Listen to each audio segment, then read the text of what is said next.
السلام علیکم ورحمۃ اللہ وبرکاتہ۔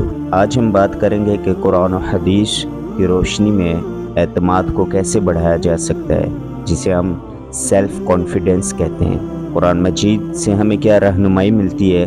رب تعالیٰ ارشاد فرماتا ہے سورہ آل عمران میں، فَإِذَا عَزَمْتَ فَتَوَكَّلْ عَلَى اللَّهِ إِنَّ اللَّهَ يُحِبُّ الْمُتَوَكِّلِينَ۔ پھر جب تم پختہ ارادہ کر لو تو اللہ پر بھروسہ کرو، بے شک اللہ بھروسہ کرنے والوں کو پسند فرماتا ہے۔ حدیث شریف میں نبی صلی اللہ علیہ وسلم نے ارشاد فرمایا، المؤمن القوی خیر واحب الی اللہ من المؤمن الضعیف وفی کل خیر۔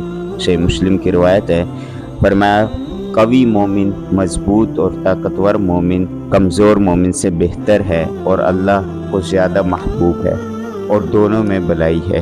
ہم کچھ پوائنٹس اور کچھ نکات آپ حضرات کے سامنے شیئر کرنے جا رہے ہیں کہ جن سے ہم اس موضوع پر تفصیلی بات کر سکیں گے کہ ہم اپنا اعتماد کیسے بڑھا سکتے ہیں، اپنا کانفیڈنس کیسے بڑھا سکتے ہیں۔ سب سے پہلا نقطہ، اللہ پر بھروسہ۔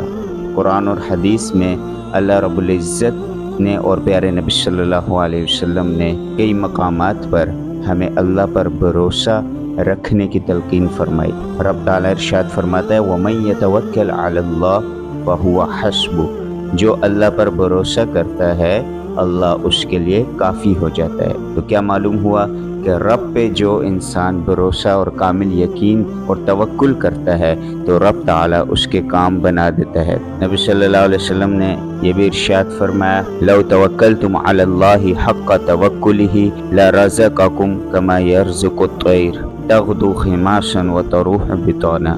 کہ اگر تم اللہ پر ایسا بھروسہ کرو جیسا بھروسہ کرنے کا حق ہے تو رب تعالیٰ تمہیں ایسے رزق دے گا جیسے پرندوں کو رزق دیتا ہے کہ پرندے صبح خالی پیٹ اپنے گھونسلوں سے اپنے گھروں سے باہر جاتے ہیں اور شام کو پیٹ بھر کر واپس لوٹتے ہیں۔ کانفیڈنس کو بڑھانے کے لیے، اپنے اعتماد کو بڑھانے کے لیے سب سے پہلا نقطہ اور پوائنٹ وہ یہ ہے کہ ہمیں ہر حال میں اللہ پر بھروسہ اور اسی پر توکل کرنا ہے کہ جو کام بھی ہوگا، جو کام بھی ہو رہا ہے یا ہوتا ہے یا ہوگا، وہ سب اللہ رب العزت کی منشا، مرضی اور اس کے حکم سے ہوتا ہے۔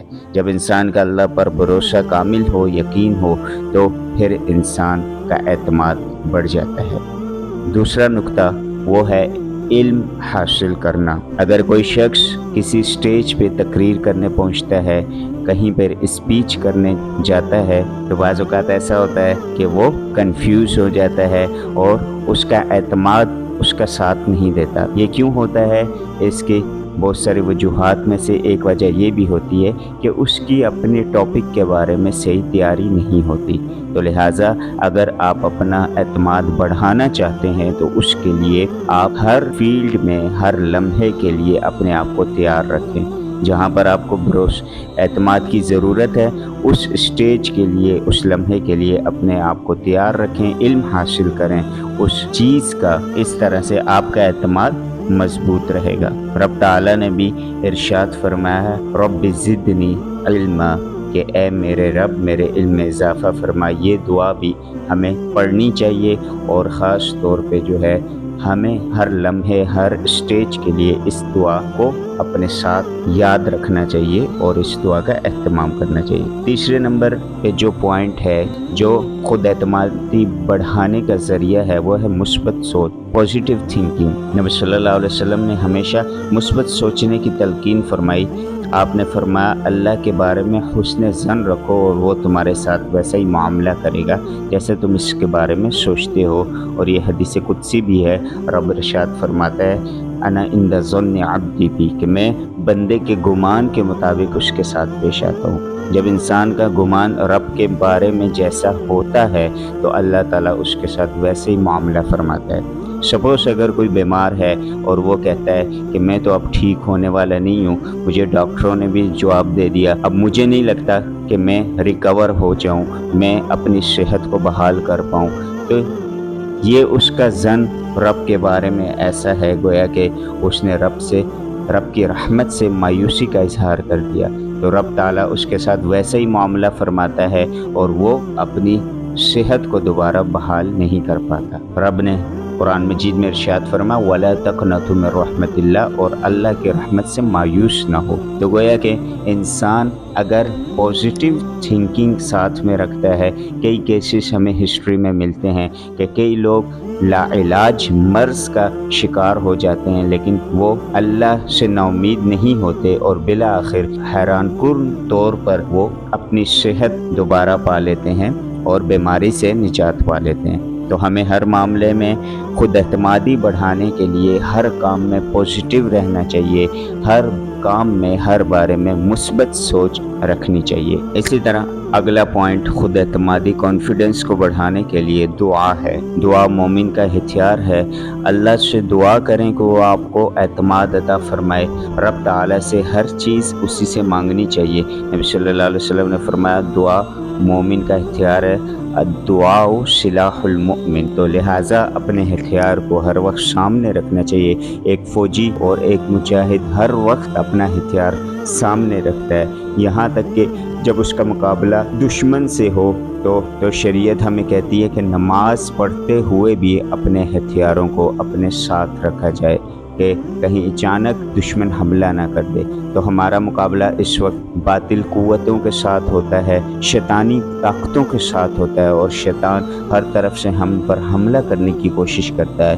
اس دوران ہمیں ہتھیار ہر وقت ساتھ رکھنا ہے، اور وہ ہتھیار کیا ہے؟ وہ ہتھیار ہمارا دعا ہے۔ رب تعالیٰ سے ہر وقت ہر چیز کی دعا مانگتے رہنا چاہیے۔ پانچواں پوائنٹ مستقل مزاجی۔ مستقل مزاجی یعنی کنسسٹنسی اور استقامت، یہ اہم ایلیمنٹس ہیں خود اعتمادی بڑھانے کے۔ اللہ رب العزت ارشاد فرماتا ہے ان اللہ مع الصابرین، بے شک اللہ صبر کرنے والوں کے ساتھ۔ انسان زندگی کی باغ دوڑ میں اگر کسی چیز کا فیصلہ کر لے، کسی چیز کو کرنے کی ٹھان لے، تو اس نے کیا کرنا ہے؟ اس نے کنسسٹنسی دکھانی ہے، مستقل مزاجی سے کام لینا ہے۔ ایسا نہ ہو 4 دن کام کیا اور 5ویں دن جو ہے وہ بے صبرا ہو کے اس کام کو چھوڑ دے۔ ایسے لوگ جو ہے کامیابی نہیں پا سکتے۔ تو لہٰذا انسان کو ہر حال میں مستقل مزاجی اور صبر سے کام لینا ہے۔ یہ صبر، کنسسٹنسی، مستقل مزاجی، یہ ایسے ایلیمنٹس ہیں کہ جن کے ذریعے انسان میں خود اعتمادی پیدا ہوتی ہے۔ جیسے جیسے وہ اپنی منزل کی طرف گامزن ہوتا ہے، اس کے قریب جاتا ہے، اس میں خود اعتمادی بڑھتی ہے۔ چھٹا پوائنٹ ہمارے پاس ہے مثبت لوگوں کے ساتھ رہیں، یعنی اپنا ماحول وہ بہتر بنائیں، مثبت اور حوصلہ افزا لوگوں کے ساتھ رہیں۔